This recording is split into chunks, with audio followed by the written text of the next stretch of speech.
Okay, we are about to start. It's 6 p.m. I'd like you to stand up and for us to have a word of prayer, and we'll get going. Heavenly Father, we are so grateful for everything that you are for us. I'm asking for your presence, for your help, for your blessing, for the ministry that is ahead of us.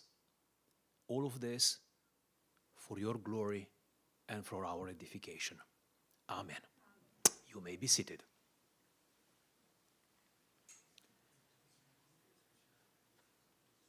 So welcome to our third meeting on the topic of the anxious generation. Let me refresh our memory relating to what we managed to cover so far. Our first meeting had the theme of the surge of suffering. The second meeting was a description of play-based childhood. And this is meeting number 3. And it is about the rise of the phone-based childhood. As you know, we go through the book, The Anxious Generation, written by Haidt. And we organize it this way. After this, there is the last one with the solutions. And in that way, we managed to cover it all. There are 3 items that I'm planning to cover today. Number 1 is about the harms. Number 2 is about why are the girls hit harder? And then what about the boys?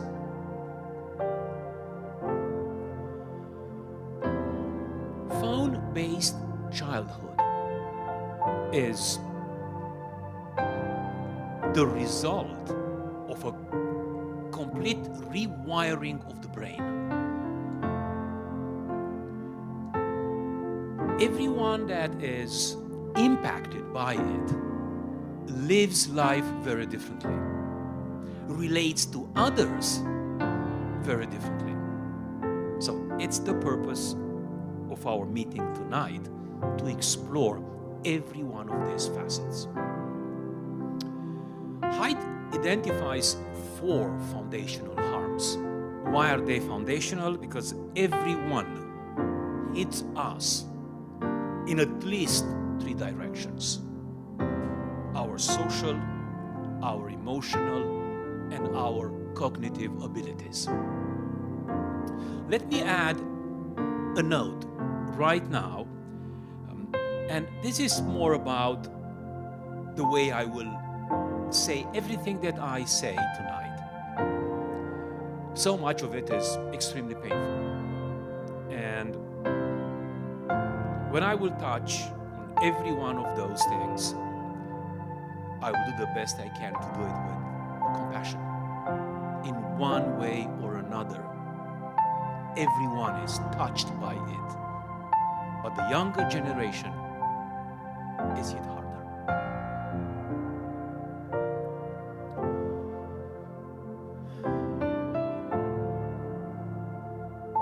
We are having devices like this. Like this. Extremely powerful. In some ways, extremely useful. But because of what is on them or within them, they may become extremely harmful. We know that the iPhone was launched in 2007. For the first 2 years, it was just, the more evolved version of, our ancient flip phone. You remember those? We all did, especially the Motorola, the Razr was the most known one. And then, after 2 years, more developers created apps for it. In the beginning, when the iPhone was launched, I believe they had 50 apps for it. And then it went to 3,000, and now it's countless.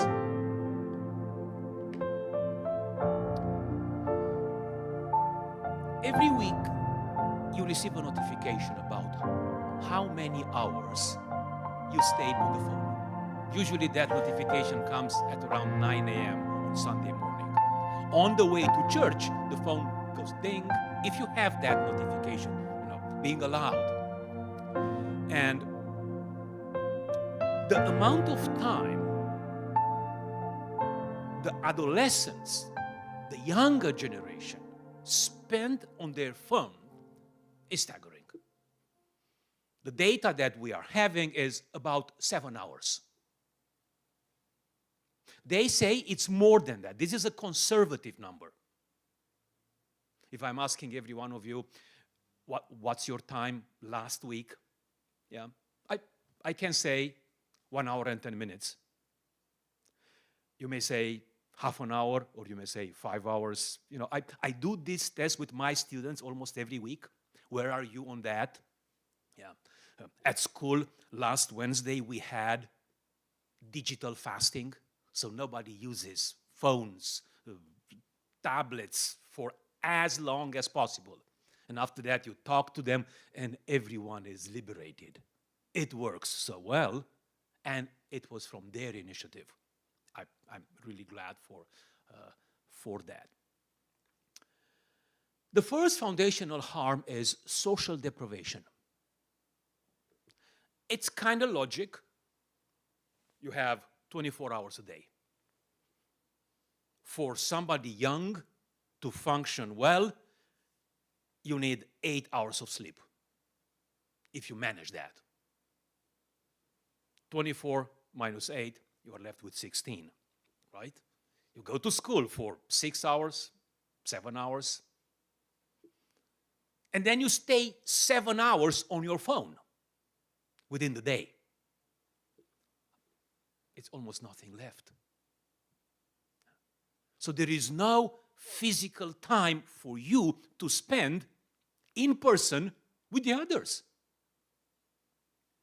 And here is a very important chart. It's by minutes. It started in 2003, and it covers all the way to 2019. Daily time with friends by age group. Age 15 to 24, 24 to 34, 35 to 64. When you look at the young people between 15 and 24, in 2003 you had about 150 minutes. And by 2019 you are at 42, 43 minutes a day. They were affected most. With us, 35 to 64, we didn't have that much before, 38, and now we went to 17. The point is, everyone is affected. But the youngster, they are affected most. It's that situation, you talk to someone and the phone in your pocket vibrates. What is it that you do? The vast majority of us, we pick the phone, it doesn't matter, the conversation goes on. You open it and you want to see. Everything is interrupted, and we will get to that too. The second fundamental harm is sleep deprivation. As soon as adolescents moved from basic phones to smartphones, their sleep declined in both quantity, quality, everywhere in the West. That's why it's so bad to take the phone with you in the bedroom. Yeah, you kiss everyone, yeah, I'm going to bed, but the phone comes with you, and what's next? You keep scrolling. You go on, it's in your hand. It goes under the blanket, it's right there. your sleep will be affected so much if you don't have 8 hours of sleep. By the next day, everything goes down. The alarm goes off, you have to go to school, you have to go to work, and you slept 6 hours. 6 hours and a half. And you do that on a regular basis. Nothing will work next day. And here is another graph. Teens who get less than 7 hours of sleep. Again, it starts in 1999. It covers all the way to 2019.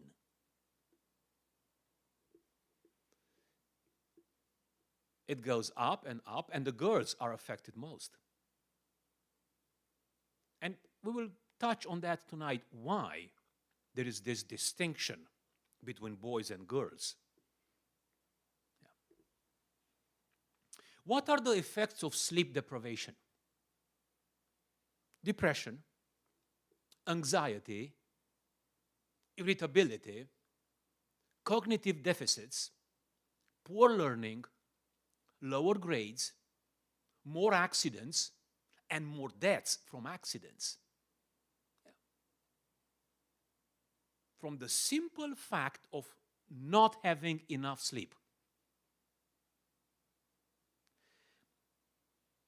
As a side note here, when you first hear that your phone, your tablet, may have this impact upon your mental health, you are completely skeptical. How is that possible? The phone doesn't hit me, doesn't harm me. Here it comes.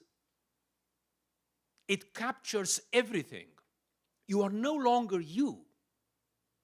The rhythm of life, it's upside down. And here is where it hit us most.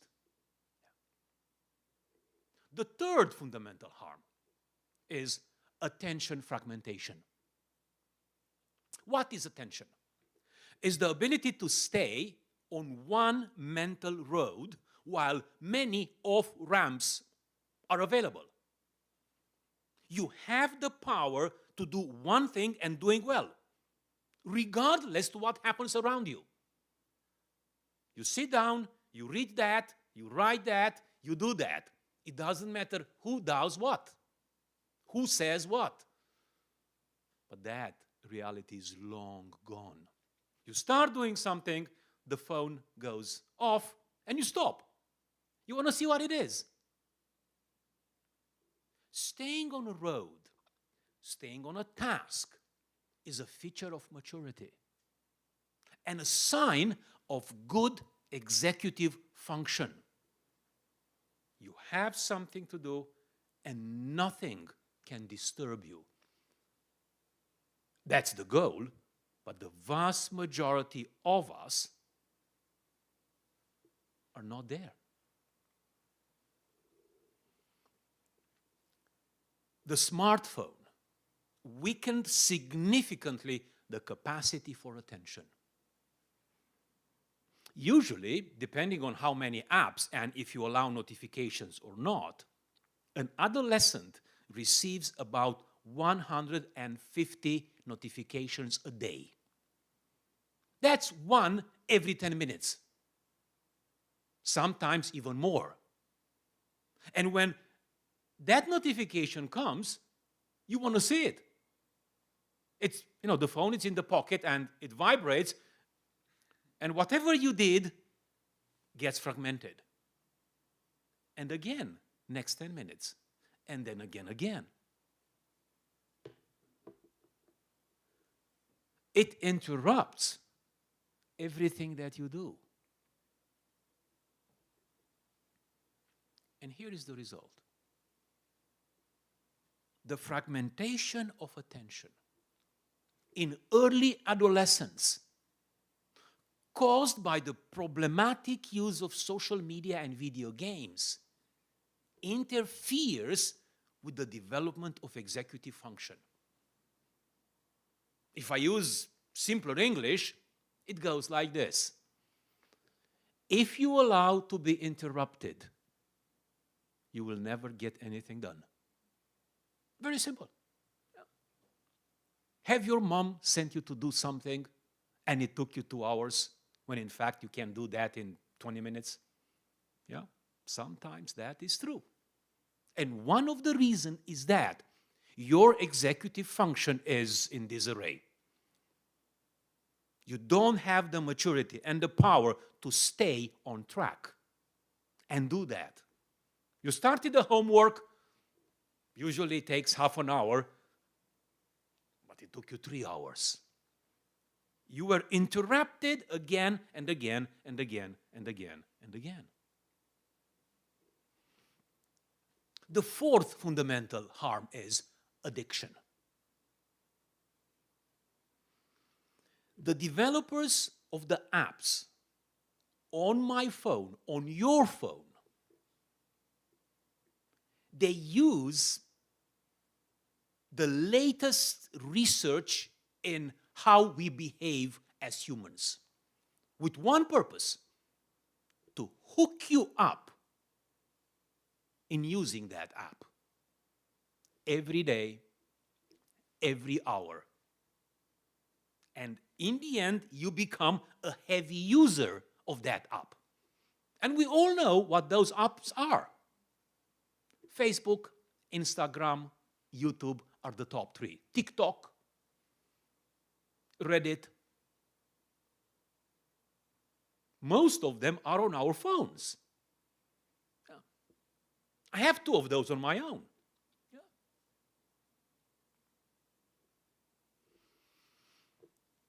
Dopamine release in the brain brings you pleasure. But it doesn't tell you, you did it, it's done, let it down, move on. No. It makes you wanting more. Whatever you did to trigger the release. You posted a picture on Instagram, let's say it's 3 p.m. in the afternoon. What do you think we'll do in the next hour? You will go back and check to see if there are any loves of it, or likes if it is on another app. Whatever it is, you want to know if others liked it. And everything that you do after that gets interrupted, because you will go again in 1 hour and a half, in 3 hours, and so on. The universal symptoms of withdrawal are anxiety, irritability, insomnia, and dysphoria. Let me say a few words about every one of those posh terms. We know what anxiety is. When you think to what's next, you are afraid. You don't know what will be. You withdraw within yourself and you become anxious. You are very easily disturbed. We have a variety of words in whatever language we speak about when someone is easily to be irritated. Yeah. The good sleep is gone. You are tensed all the time. You want something else. You don't know exactly what, but you cannot come down and go to sleep in peace. No. Dysphoria is related to anxiety. You are confused and afraid. Every one of this affects us profoundly, our development, and affects everyone around us. When we put all of these 4 harms together, they explain why mental health got so much worse so suddenly as childhood become phone-based. You are 9, you are 10, you are whatever the age you have, and the vast majority of your time is spent on that device. So here is the summary. Social deprivation, sleep deprivation, attention fragmentation, and addiction. If you forgot your phone at home, that day is not a good day. Yes. You go to church and you left this home by accident. And you may come with good reasons. Please remember the days, especially if you are my age. We didn't have any phones. Yeah. I was a grown up when, for the first time in our home, the phone with dial was installed. Yeah, okay, you use it once a week or once every 10 days, but not more. But now, believing that you are more productive, and in some ways you may be, we ended up being hooked on them with this. In none of this I said anything about using the phone for work. That's beyond those 7 hours. You talk to somebody, you have a rational activity going on, you grade on the phone, you do some correspondence, you answer to an email. That's work. But everything else is leisure. Why social media harms girls more than boys? The first observation is this: they use social media more than boys. They prefer visually oriented platforms such as Instagram and TikTok, which are worse for social comparison than primarily based ones such as Reddit, primarily text-based ones such as Reddit. So in one, you have images. In the other, you have primarily text. Twitter used to be like that. You have how many characters? 140. You write it, you post it, but now you can add pictures and so much more. When we use these apps, when you use these devices, we have two motivations. Number one, agency. Number two, communion. What do we mean by agency? We want to stand out. We want to have an impact upon the world. Or communion. You desire to connect and develop a sense of belonging.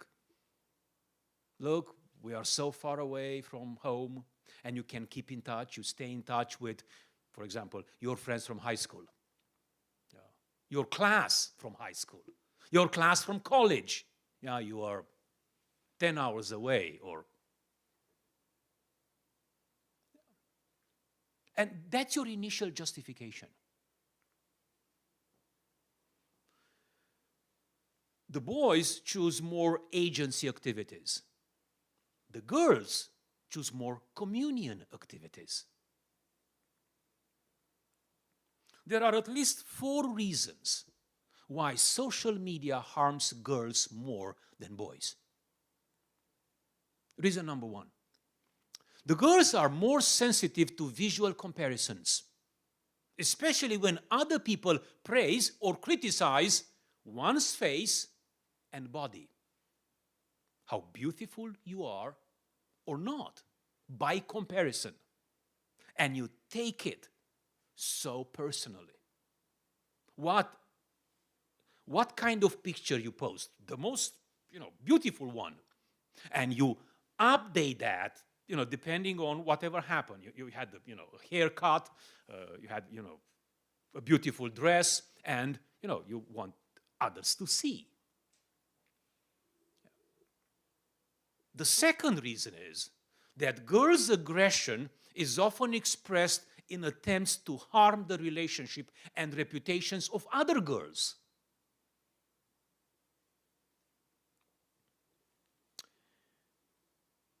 We know that every human being has a level of aggression and violence. But at a young age, between girls, is the worst. Social media has offered girls endless ways to damage other girls' relationships and reputations. The way you write, the way you post, what you say, and that's why you get harmed. Reason number 3. Girls and women share easily their emotions. And usually those are sad ones. So every one of your friends will be affected by that. Look what happened to her. Look what she did. When everything moved online and girls becomes hyper-connected, with anxiety or depression might have influenced many other girls to develop, again, anxiety or depression. Whatever is happening in their lives will affect you. They are your friends. You practice empathy. Reason number 4. The internet has made it easier for men to approach and stalk girls and women, and to behave badly towards them while avoiding accountability. This is so common for all the bad reasons. How many you needed to unfriend or kick out from your group of friends? Everybody knows that. It is not good. It happens. It will happen. What about the boys? Boys choose more agency activities, not communion activities. Girls choose more communion ones. Social media appeals to the desire for communion, but it often ends up frustrating it. Let me explain what do we mean by that. How many times you or your friends got in trouble on social media? You are there because you have good intentions. You want to stay in touch with your friends, but when you start saying something, you no longer know who they are, what they defend. And somebody or something intended for communion ends up frustrating it or even destroying it. And some of us stopped being on those sites, on those networks. You ask people, have you closed your Facebook? And the answer is yes, 12 years ago. Others, 10 years ago. Why? And usually a sad story follows. Yeah. It was good up to a time, but after that, it got ugly. Or I saw somebody else being harmed, and I said, I will not get into that. So, you moved out. What is happening to boys? In the early 2010s, American teen boys' thinking patterns shifted from what they held traditionally, high rates of externalizing cognitions and behaviors, than internalizing. You used to go out and play. You take your bike and you are out for 2 hours. When I'm looking in my neighborhood, if there are any boys using their bikes, very, very few. And the vast majority of them are from people who came recently from the east side of the world. Yeah. So that shift from what it used to be to a pattern more commonly shown by girls, high rates of internalizing. At the same time, boys also begin to shun risk. I lived here for nearly 20 years. So far, I never saw two adolescents fighting physically. Not that I'm wanting to see that, but I didn't see one. When I was an adolescent, you used to see that almost every day. You got into a fight, you settled something, life goes on, everyone is friends with everyone, but you had that, right? Now, everybody is, you don't even say anything to anyone. Yeah. Once boys got smartphones, they, like girls, moved even more of their social lives online, and their mental health declined. One way that smartphones have affected boys' lives is by providing unlimited, free, hardcore pornography accessible anytime and anywhere. And that is one of the worst ways in which the younger generation, and not only them, almost everybody, is affected or can be affected. Some boys use video games. And since video games went online, you lock up your bedroom and you have your friends from wherever in the world and you start playing. An hour, 2 hours, 3 hours, and your mom believes that you are doing homework. And now that's rarely the case. So those are your friends. And they have, whatever name they choose. And that is how they live when they are adolescents, when they are young adults, and it can go all the way to the end of your life. You live your life on the phone in your bedroom, alone. The great rewiring of childhood pulled young people out of real-world communities, including their own families, and created a new kind of childhood lived in multiple rapidly shifting networks.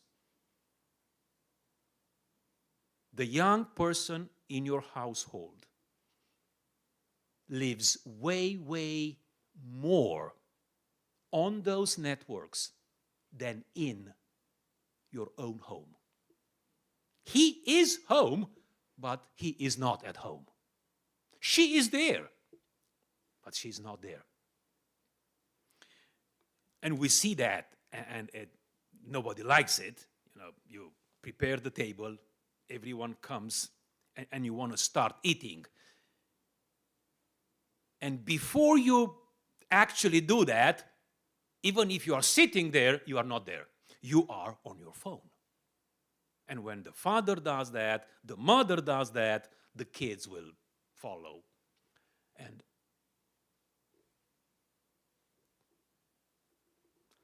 it harms everywhere. It harms everyone. And here is how we bring everything together tonight. One result that cannot be avoided is normlessness. Let me explain what that is. You live in one place, you go to school, you go to work, but you will not accept any kind of norms.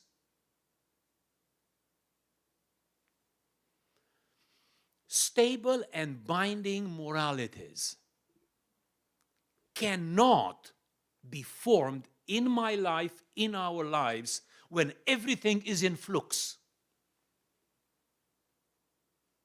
You check your phone hundreds of times a day. You want to see what's new, what happened. You receive all those notifications, and you are always onto something, always on the run. Nothing gets settled. nothing is normal anymore. And that leads to despair and suicide. A sudden and rapid increase in the feeling that their lives are meaningless. Nothing matters. Nothing leads to anything. And that is the end result of being hooked on the phone or on the tablet 7 hours a day. It doesn't lead to communion. It doesn't lead to agency. It leads to despair. It leads to you believing or being convinced that nothing matters. Life is without meaning. A continual secretion of dopamine leads to that. You want more, and again, you want more, and again, and again, and again. No human being can live like that. That's why we have the surge in mental illness suffering.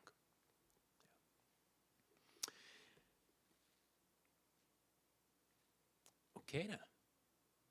That was what I intended to do tonight. It was a sad night, only with harms. When I will see you next month, it will be about solutions. How do we get out of this? How do we scale it down? How do we solve it? And Haidt has solutions, even he being an atheist. We will tweak every one of his solutions. You may read ahead, chapter 8 in the book, it's about the solutions.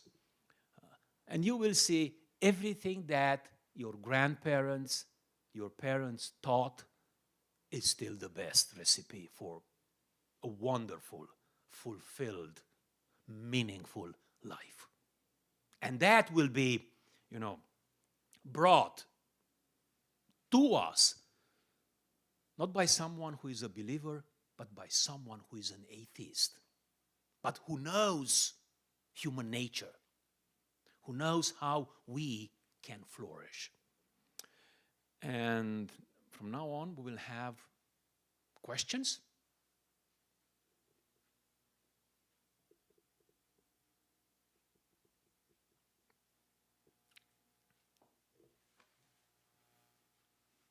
Anything? Anyone?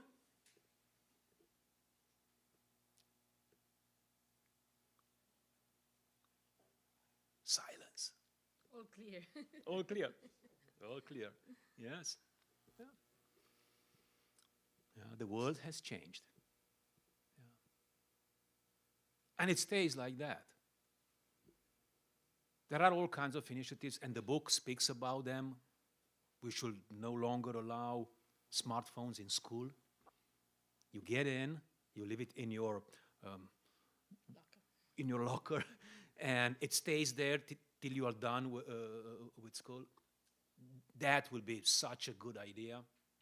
But when you go home, another very good practice, you get in, it stays on the main table, and you don't touch it. So you are at home 4 or 5 hours without it. Imagine that. Yeah. It's a good goal. Yeah. Don't take it with you in the bedroom. Go and sleep in peace, not, hearing the vibration, every 10 minutes. Yeah. You want to add something? It's just that you already did it. It's like we jump to solutions. We want, okay, what are the solutions? What can we do? This would be next time. So if you remember all these points that we have in the childhood based on phone or based on play, try to remember those. Is the attention, the executive function, the stability in the family, all these are under attack. So it's not that it's something that we don't like or it's just a whim. It's serious. So all these chapters were just focused on look how deep it is. Look how difficult it is to uproot or to change. Don't take it easily. Yeah. So, if there are no questions, we'll stop it right there. Good. Thanks very much for coming, and yeah, we'll stop here.